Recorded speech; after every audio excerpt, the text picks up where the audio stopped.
Krystian. I'll be your server tonight. No, just kidding. If for some reason you don't know who I am, my name is Krystian, and I'm currently serving on this year's executive board as one of the Filipino American Culture Festival coordinators. And previously, I served my first semester as the PACN intern, and then the next semester as the skit coordinator plus for PACN, and now this year as the coordinator of the event. And I'm hoping, or I'm at least running for this year's internal vice president position in order to continue my commitment to the club as well as push the club to a new level. While I think the organization and this year's executive board has done a lot of wonderful things, I think the largest impediment to the progress of the organization is the mission statement itself and the vision for the club. And while I did contribute largely to the writing of the mission statement, I think there's one thing that we kind of missed, and I'm only able to recognize that retrospectively, especially after PACF. And whereas the mission statement reads, USC Troy Philippines offers its members an open space that fosters self-discovery, personal growth, and cultural celebration, the one part that it's missing is the aspect of community engagement. And that's something that we really learned after PACF. And it's something that I think that we should really push for in the upcoming year. So the real question is, where does the position of internal vice president fit into that goal and reaching that goal? And the part that people most associate with IVP is handling the members and really getting them to, or for you to be the resource for the people. And especially with a club that's growing at the rate that Troy Phi is growing, it's a little bit unrealistic to say that one person will handle all of the members. So one of my goals is, while I do have a lot of experience being the resource or the resource guide for a lot of people, it's to train the rest of the executive board to also be that resource.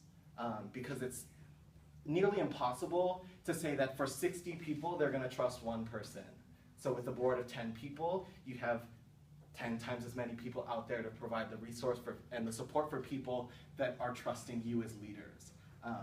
And that's something that I think in any organization needs to be done, and that we were kind of missing in this year's executive board, considering a lot of the problems came straight to me, and that's fine.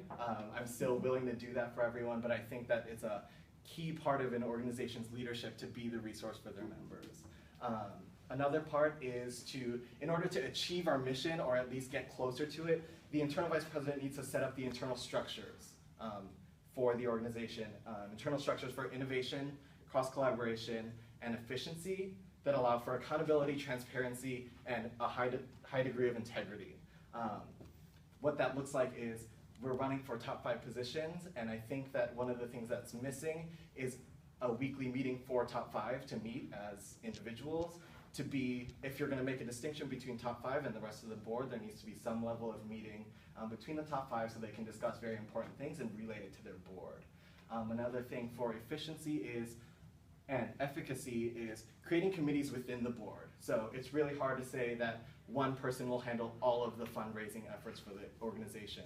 Instead, it should be a cross-collaborative effort between everybody that's on the board. Create a smaller committee within the board to say, these few people will execute and plan a lot of the fundraising, and the rest of the board will support the fundraising efforts. Again, with event planning, programming does a lot of that, but there's also other aspects that need to be thought about. With a lot of the events, we do decorations. Who's going to be on the decorations committee? Well, no one really wants to be on the decorations committee, but you need to set up a system for people to be allocated that task. And lastly, the IVP is responsible for using and interacting with the other APOSA organizations on campus. I've put my foot out there into APOSA and have made a lot of strong relationships with other organizations.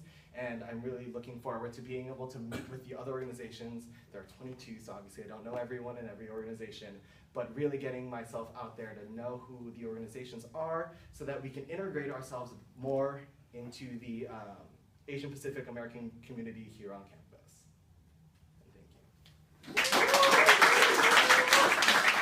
you. Good.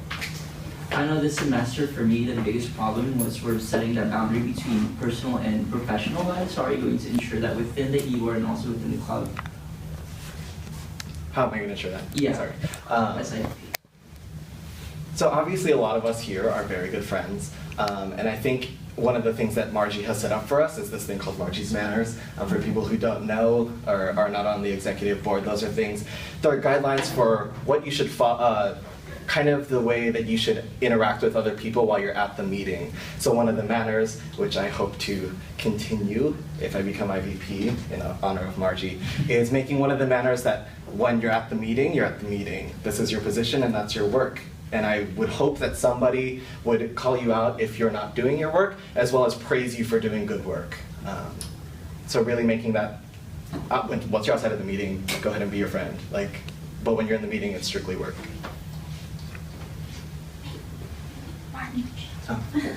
So I know that you want to set up these committees, and I feel like a problem that occurred on this board, and I'm sure almost every board faces this, is like, that's not my job that I signed up for. So how are you going to make sure that people aren't picking up slack for someone who decides not to do their job in the committee, or how are you going to get people really involved in this new system?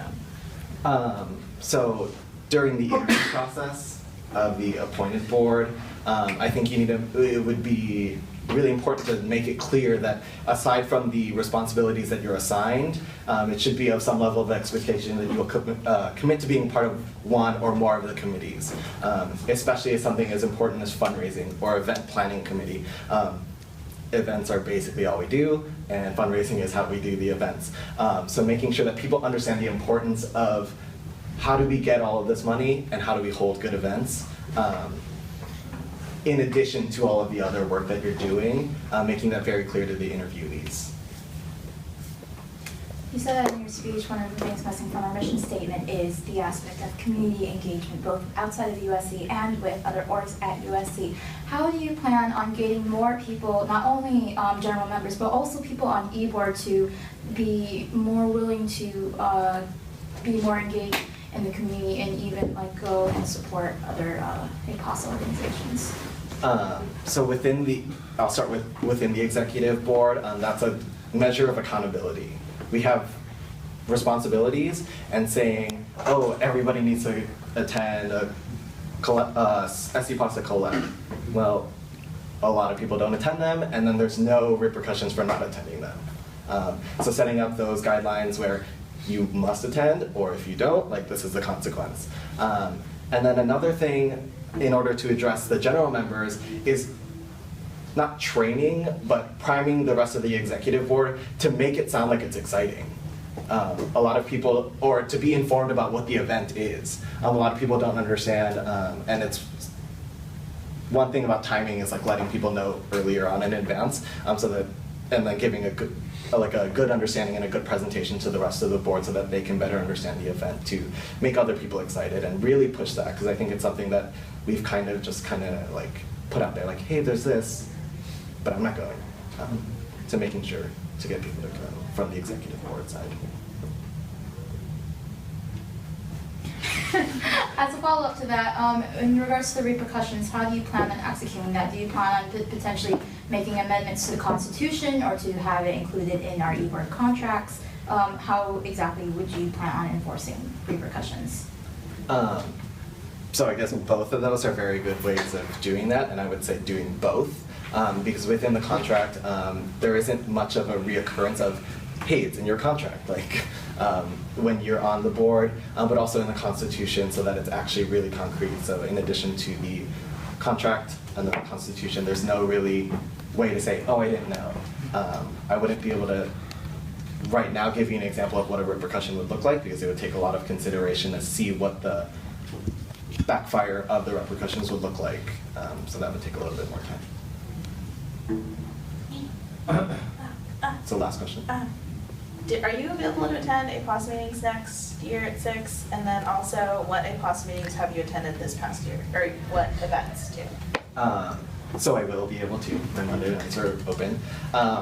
But this past semester, I went to 2 of the APOSA General Assembly meetings, and one of them was to actually do a funding presentation, but then I also stayed for the rest of it.